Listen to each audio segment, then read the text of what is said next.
உறுப்பினர் பேசுகிற போது மாண்பு முதலமைச்சர் வந்து வெளியே சென்று விட்டார் என்று சொன்னார்கள். உங்கள் சத்யாவில் இப்பொழுது ஆடி அதிரடி தள்ளுபடி.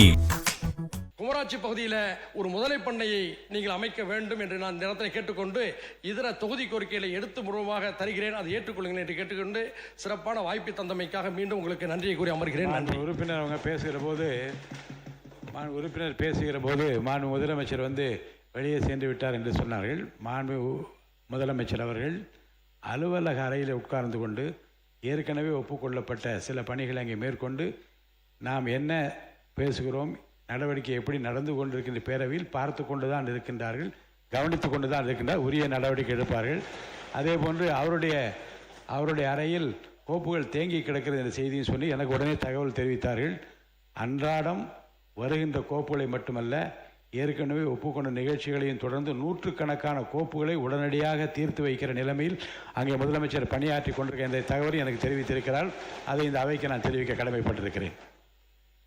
அன்புமிகு பேரவைத் தலைவர் அவர்களே, நான் சங்கடப்படுத்தும் நோக்கத்தோடு அந்த வார்த்தையை சொல்லவில்லை. நான் பதில் சொல்லியாச்சு, உட்காருங்க, போதும். அதுக்கு மேல விளக்கம் வேண்டாம்.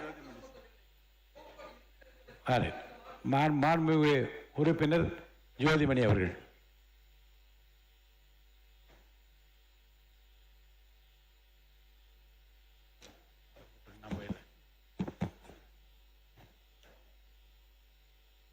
மாண்புமிகு பேரவைத் தலைவர் அவர்களுக்கும், மாண்புமிகு முதலமைச்சர் அவர்களுக்கும், மாண்புமிகு சட்டப்பேரவை உறுப்பினர் அனைவருக்கும் என் வணக்கத்தை தெரிவித்துக் கொள்கிறேன்.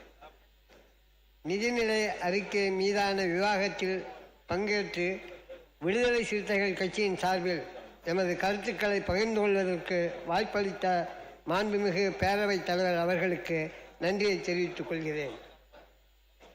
எனது தந்தை இளைய பெருமாள் அவர்களையும், எனது தலைவர் தமிழ் தேசிய போராளி எழுச்சி தமிழர் தொல்காப்பியன் திருமாவளவன் அவர்களையும் வணங்கி என்னை உரையை தொடங்குகிறேன்.